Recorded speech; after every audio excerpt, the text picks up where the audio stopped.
Thank you, Tim. Hello, everybody. Thanks for joining today. As mentioned, this is Calima Energy, ASX-listed oil and gas company with operations in Western Canada. So we call ourselves the new Calima. Calima recently did a transaction with private producer Blackspur Oil Corp, whereby Calima bought all of the issued and outstanding shares of Blackspur Oil Corp and brought on the entire team, including myself, merged the assets with Calima's existing assets in the liquids-rich gas fairway known as the Montney area. And our asset base are what you see here, two producing areas prone for oil called Thorsby and Brooks, both in the province of Alberta, and then up in northeast BC in the Montney Fairway, a very significant land package proximal to a lot of recent drilling and M&A activity in the Montney Fairway, as well as proximal to the upcoming LNG Canada pipeline, where Canada will finally get our first LNG terminal to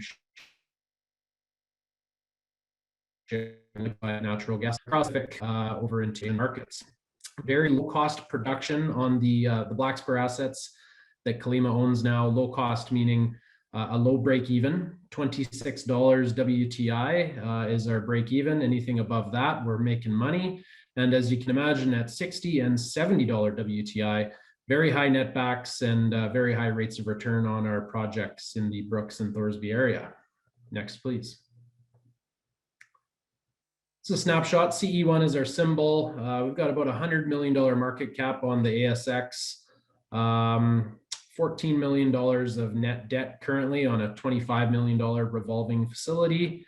However, we are a free cash flowing company, actively drilling, and in fact, we're going to be cash flowing more money than we use for our capital programs, and as such, that free cash flow is going to be used to take that debt from 14 million currently down to 11 by the end of this year, and nearly gone by the end of 2022 at around $2 million by the end of next year.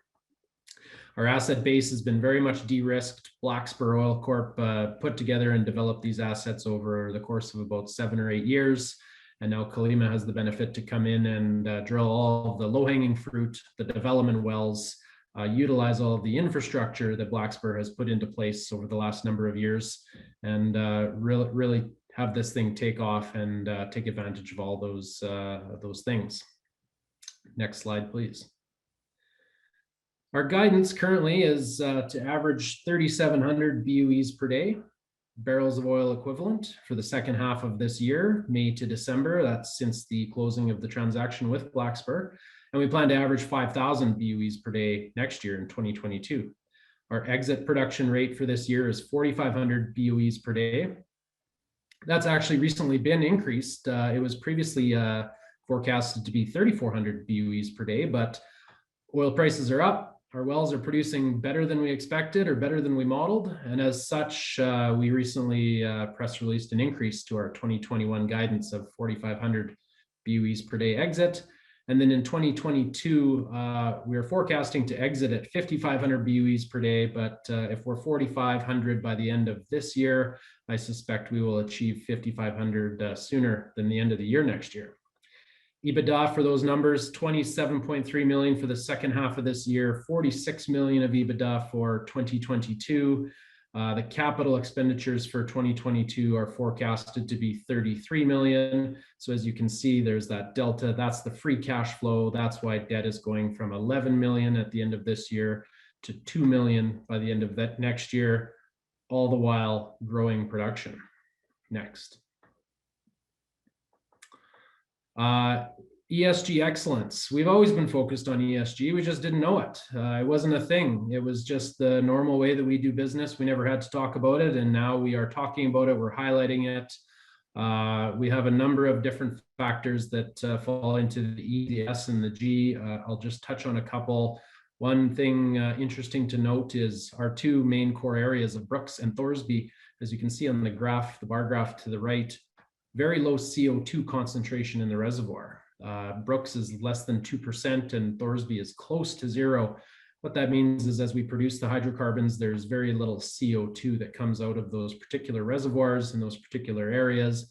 especially when you compare it to some other reservoirs and plays from around the world.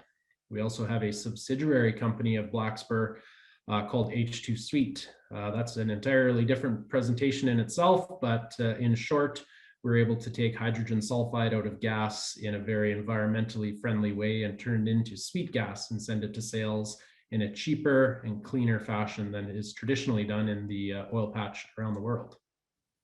Next, please.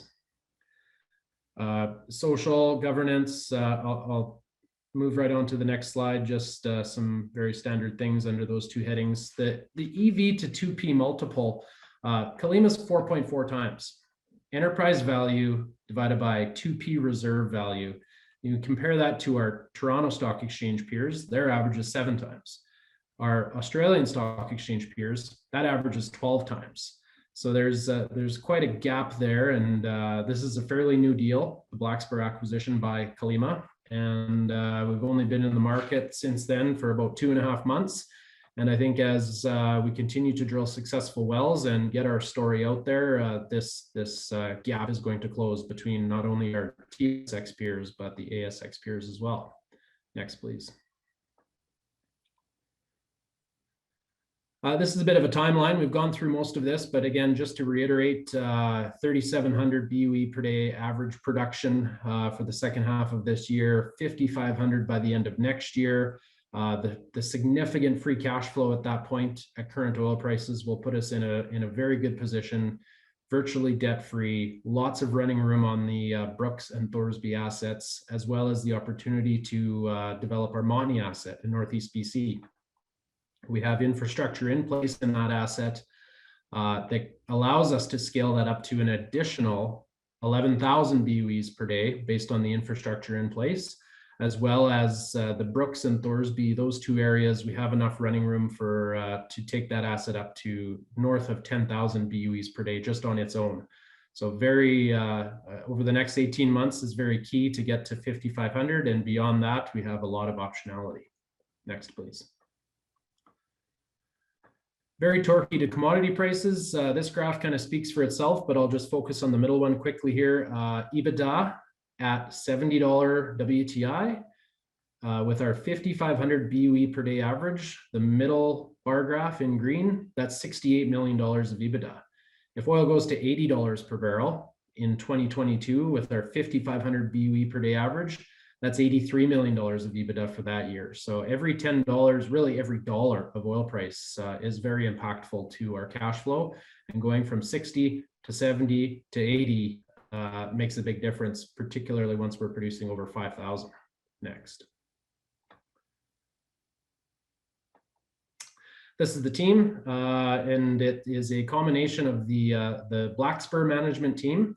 I am on the board, as well as another Canadian from Blackspur, Lonnie Tetley, as well as 3 Australians on our board of directors, Glenn Whedon, Brett Lawrence, as well as Mark Freeman, our finance director, and then one gentleman who came over from the Calima side. Next, please. So again, those 2 producing areas are known as Brooks and Thorsby, acquired from Blackspur. About 2/3 of our production, our current production is around 3,000, a little over 3,000 BOEs per day. We just drilled a number of wells in the Brooks area, so that production number is going up, but 2,000 at the time of printing, 2,000 BOEs per day in Brooks, 850 in Thorsby, and the reserves, 22.5 million BOEs, or sorry, BOEs 2P reserves in the ground in our reserve report. And that's split up as 11.6 million in the Brooks area and 10.9 million in the Thorsby area. Next slide, please. Starting with Brooks, the one key piece in the Brooks area is it's a very shallow target depth. We drill a formation called the Sunburst formation in this area. It's only about 1,000 meters deep. The wells only take us 7 days to drill because they are quite shallow. There's no frac associated with these. These are very conventional. We drill them and we put them on production. There's no stimulation, no acid job, no fracking, just very conventional in nature. And as a result, the economics are very robust, which are on the next slide. The Sunburst conventional play at $70 WTI. If you can see about 6 rows down, the capex per well. These wells only cost $1 million. We drill them in 7 days. They're $1 million all in. That's drill, complete, equip, and tie in. And at $70 oil, that generates a greater than 500% rate of return, less than a 6-month payout, or 0.4 of a year, and $4.2 million of NPV10. We also do have a fracked play in the Brooks area known as the Glauconitic, still under a year payout, $3.8 million of NPV10. Those are fracked. They're about $1 million more at $2.2 million. Next, we'll move on to the Thorsby area. And one more slide. Just a picture showing, when you see a picture of Canada, you might envision some mountains and a river and some bears and moose and just a pristine wilderness. That's how we drill. We drill in the boring old prairies. It's flat. It's agricultural. It's a perfect area for drilling oil and gas wells. In the Brooks area, they've been drilling oil and gas wells for more than 50 years. It's easy access, year-round access, and just a great area for oil and gas operations. Some more pictures here showing some of our facilities in the area. These were all built and designed by Blackspur. They were built for growth, and they have a lot of capacity for our future growth. Very quickly, I'll move to the next slide, touch on Thorsby, our second core area. We just finished drilling 4 wells in the Brooks area. Those wells are coming on production in the next couple of weeks, and we are just about starting next week to embark on a program in the Thorsby area. We're drilling 3 wells in the Thorsby area. The economics are on the next slide. For $2.5 million and our tier 1 type curve and $70 oil, we get greater than a 500% internal rate of return, less than a half of a year payout at 0.4 years, and a $7.8 million NPV10 based on $70 oil. Looks like I'm getting a little tight on time. There is a slide or two on the Montney. Unconventional liquids-rich gas play, world-class play, competes with any of the unconventional plays in North America. The next slide will show our land position in that area, shown in green. Calima drilled 3 test wells in 2018. That dashed line represents the pipeline needed to connect them to our own facilities that can handle that 11,000 BOEs per day.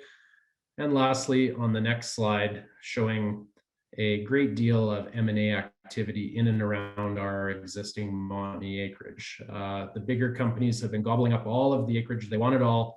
Gas prices are up. LNG terminal is going in. This is that optionality I spoke of before. We can develop it ourselves, or we can possibly monetize it and sell it to one of these other companies who are increasing their acreage position. Next slide, please. Let's just go to that one right there. Perfect. Thank you. The takeaway: quality assets, free cash flowing, significant upside potential.